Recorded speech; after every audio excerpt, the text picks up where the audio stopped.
policy pitch is less regulation, more babies. It's time to grab the legislative fire extinguisher. Welcome back to Beyond the Bill Number, the podcast where we dig into legislation with the enthusiasm of a toddler in the toy aisle, except for we ask tougher questions and usually require fewer snacks. I'm Sarah, and I'm joined, as always, by the man who treats state legislative trackers like it is bedtime stories, Stephen.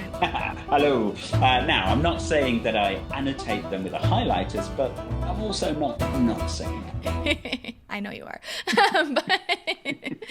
Okay, so today we are talking about childcare legislation, or as it is increasingly being framed, cutting the red tape for the sake of parental choice, which is a lovely way to say fewer regulations and good luck out there. So we have been talking a lot about how the current administration is really wanting American women to start popping out babies. And this is another thing kind of on that trajectory. Even over the last little bit with the tariff war, trade war, all of the different things that are going on, there are things that are still breaking through when it comes to this administration wanting more children. And one of the things that they talked about was this $5,000 child tax credit that they're trying to issue to people to incentivize them to have kids. And one of the funniest things is that that barely covers even 1 month of childcare in the US right now. So that's not really the incentivizer that they might think it is. And I know that a couple weeks ago, we were talking about the maternal and paternal leave because Congress was talking about that, and just some other types of benefits that they have all around the world to make it easier to have kids. And, you know, some of that definitely is maternity and paternity leave, but other things like that do come in the form of money to help you pay for your kid. And I know that the UK has something around that. So can you tell us more? We do, yeah. So we do have various child tax credits as well, so which are quite complicated. But yes, basically you do get a credit paid if you're part of a family that has children. But we also have this thing called child benefit, which has been around for a very long time. And that's basically as soon as you have kids, the government starts giving you money, and they send you money each week. It's not very much, but it's something, and particularly for people on very low income, it can be a bit of a lifeline, really. But the problem with it is that it's capped at 2 kids. So you don't get it for your third child and beyond. And obviously, there are people who have 3 and more children. So this is seen as a bit of a driver for poverty, particularly for people with large families. And so there's been a lot of pressure on the current government, which is a Labour government, is supposed to support these type of things, to remove this cap on 2 children. And various analyses have shown that it would dramatically help to reduce sort of child poverty. But the government's saying, oh, yes, but it would also cost an absolute fortune, and we're broke. We don't have any money at the moment. Terrible financial straits, so we're not going to do that. But it's turned out to be this real sort of dividing issue among people who actually support Labour and support this government. People think it's absolutely terrible. It's absolutely something that they should be doing. But they're just saying we've got to be fiscally responsible and we can't afford it. And this is the problem with all of these kinds of initiatives. Where's the money coming from? If you're not willing to raise taxes to pay for it, how do you pay for it? And it's also just so interesting. One of the things that I just keep thinking about so much in the political discourse that we're in right now, I love to see people online who are like, if I don't have a kid, my tax money shouldn't be going to public schools. And it's just so hard. I don't know how to explain to you that you benefit from children being educated. Like, you benefit from a society of educated adults, and for educated adults to be educated, they have to get educated as children. Like, and you are in this society. We are all, unfortunately, on this planet together, and we should have this vested interest in all of us being the best possible versions of ourselves. I also feel like that kind of mentality is also what's happening in the Republican Party right now with all of their talk tracks. And they're like, yeah, have more babies, but also we are not going to help you at all. Okay, I mean, let's get into things. So today's episode is about childcare, but it's not this kind of cozy finger painting with story time kind of way. We're actually digging into a wave of legislation that's moving through state houses, and it's trying to make childcare cheaper, sure, but also riskier. It's more loosely supervised and, as a whole, just a lot less accountable. And this isn't just a trend. It's part of a broader political movement that we're seeing here in the US. And we're going to connect it to something that you might have heard whispered around DC, Project 2025. Yes, it's become a very, very familiar topic, hasn't it? We've covered it in the past. We covered it before the election when we said that this was the Republican playbook for the next Trump administration. Of course, Trump denied that, but it's certainly seeming like it's a very, very important part of the approach to government in 2025. So it's a policy blueprint. It's led by the Heritage Foundation and a coalition of conservative think tanks, and it's a huge tome that lays out the whole playbook for this current Republican administration. And that includes quite a lot on childcare. And spoiler alert, it's not about funding more pre-K. It's about shrinking the federal role, loosening regulations, and favoring faith-based, unlicensed, or home-based care as preferred alternatives to formal childcare centers. Okay, so what we're seeing in state bills, it's not random, it's a strategy. Let's start with Idaho, where House Bill 243 kicked off national controversy earlier this year. So yes, exactly. So HB 243 originally tackled one of the core problems with childcare, which is that you need a lot of people to care for children properly. Because as anyone who's had any contact whatsoever with children knows, you've got to keep your eye on them, or they'll be, sticking their fingers in power sockets, throwing themselves out of windows or whatever. Yeah. So you have strict staff to child ratios in state law. And so this bill, HB 243, actually sought to completely eliminate those staff to child ratios from the state law. And after an intense backlash, particularly after a tragic death at a daycare center where a child wasn't supervised properly, it was amended to just weaken those ratios instead. So for infants under 2, the number of children per adult doubled from 1 to 6 to 1 to 12. For kids aged 2 to 5, it moved from 1 to 12 to 1 to 24. So that's actually quite a massive increase. Okay, but I cannot imagine being a single person in charge of 24 kids who are in daycare age. That is pure chaos. Yes.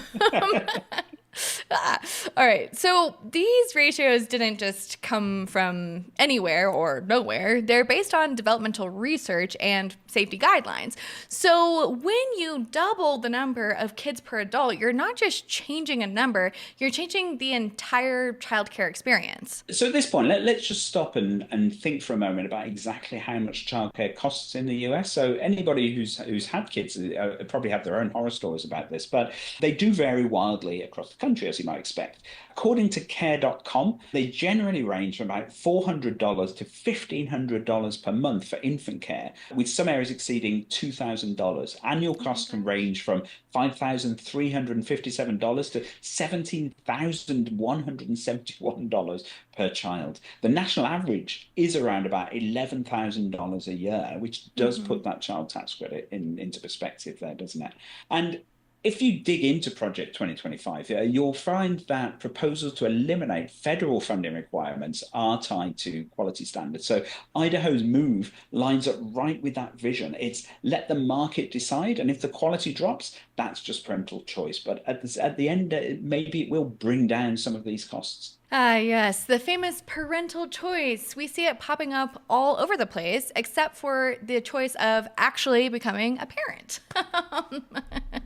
Okay, let's zoom out. So this isn't just Idaho, right? Walk us through the states participating in what your blog called a national movement. Yes, there's a lot of bills actually, and some of them are all right. Some of them are down this road. A lot of them are genuinely trying to tackle this conundrum, which is how do you maintain quality standards, maintain safety of kids while reducing these completely exorbitant costs. So we identified about 67 bills across 13 different states that address either the staff to child ratio question or worker qualifications, which is another key part of it, of course, or various other issues to do with regulation of childcare. Some of the most aggressive changes came from Tennessee. So Tennessee passed HB 106 and SB 1288 as a bill pair, and they carve out a massive licensing exemption for short-term and situational childcare like gym care and even daycare for children of athletes or professional sporting events and so on. Those facilities don't need to meet staff training or safety requirements. Okay, and again, that lines up with Project 2025's push to exempt faith-based or community-based care from regulation. So fewer rules, more carve-outs. What's happening in Minnesota? Well, Minnesota has what you might call a legislative buffet. Bills like SF 2991 and HF 628 would raise capacity limits for group homes, reduce staffing requirements, and redefine qualifications so fewer staffers actually need formal training, which obviously means that you can pay the unqualified staff less and save money. Another bill, SF 1642, lets providers exclude their own children from the total head count, which is interesting. So instead of being counted towards a max of 10 kids, they can now have 12 in total. And let me guess, framed as reducing burden and supporting the providers. Exactly. And then this is really the deeper layer, isn't it? So if we just take a closer look at what Project 2025 actually proposes, it wants to abolish the Office of Childcare, which is inside HHS. So that office currently oversees things like training requirements and licensing standards, which are tied to federal funding. Without it, there's no enforcement mechanism. So what Minnesota's doing now, well, that could actually become national policy if Project 2025 gets implemented. Okay, so we also saw Connecticut's House Bill 6H39, which increases the number of kids allowed in a family care home from 9 to 12. And as somebody that went to a family home for childcare as a kid, I think we had around 6 people, and it was chaos. And poor Kathy Bowles, God rest her soul, she was a trooper. But this is a 33% increase. And in North Carolina, they have Senate Bill 528, which lowers the educational standard for providers. What's the long-term vision behind all of these? Well, it's in essence about reshaping what we define as childcare. Under Project 2025, formal licensed care is portrayed as expensive, elitist, and government controlled. Perish the thought. Informal, home-based, or church-based care, well, that's acceptable and accessible. And it aligns with family values. So these bills chip away at licensing, staff requirements, and inspections, all to support this ideological shift to mom knows best. Okay. And what about the money? Is anyone investing in quality care? Well, yeah, a few states are. And this is obviously the corollary, isn't it, of taking away the funding and relaxing standards so that things get cheaper. You can say, well, maybe the state should actually subsidize this and then it will become cheaper. So Utah's HB 410 is an interesting example. It links childcare to local housing and transit reinvestment funds. So it seems like a really smart way to expand facilities without waiting on those federal dollars. But most states pushing quality care, they're not pairing it with new investments. And this fits in with Project 2025's goal to phase out federal childcare subsidies entirely and shift the responsibility to states, or more likely to parents. We're also seeing changes to how care is delivered. Your blog mentioned 2025's plan to promote childcare provided by parents at home, which sounds lovely until you realize that it's a euphemism for eliminating support for working families, especially for single parents. Yes, that's right, really. So Project 2025 critiques dual income households and frames formal care as a breakdown of the nuclear family. So the solution is stay-at-home parenting. And if that's not financially viable for millions of families, well, that's not really addressed. Yes, it is the era of you need a dual income household. There's a reason why Dink is so popular online. I'm not sure if you know what that means, but it's dual income, no kids. Yes. All right. So what we've got is essentially a perfect storm. Deregulation at the state level, a federal plan to eliminate oversight, and a messaging strategy that calls it all freedom and family choice. Yep. The White House is apparently due to issue a plan for increasing the birth rate in May. Now, we don't know what's going to be in that report yet, but it's a fair assumption that Project 2025 will feature quite heavily, we think. So expect to see these ideas making it to the national stage and no doubt provoking all sorts of outrage. But as we've seen in Idaho and elsewhere, freedom comes with real trade-offs, really. So more kids per adult, less supervision, and tragically real consequences when the system fails. And I've been through this with my own kids. We had to send them to daycare, and when they're really little in particular, it's quite terrifying. You go around these childcare and you're trying to as you walk around, you're just trying to decide, is this place suitable for my kids, or are they all monsters? And as soon as the door closes, they'll be, doing all sorts of them. And you have all these thoughts in your head. And one of the things that reassures you, certainly that reassured me, was the fact that they complied with all of the national regulations. And they Yes. said, we have all of these ratios, we have all of these rules, we have all these controls, all our staff are qualified to this level. And that sort of that really reassures you. It means that you can sort of have a reasonable peace of mind when you actually go out to work. Yes, I feel like that is exactly the point of a lot of this regulation on the federal level is to give us all a reasonable peace of mind that things at the very lowest level are covered.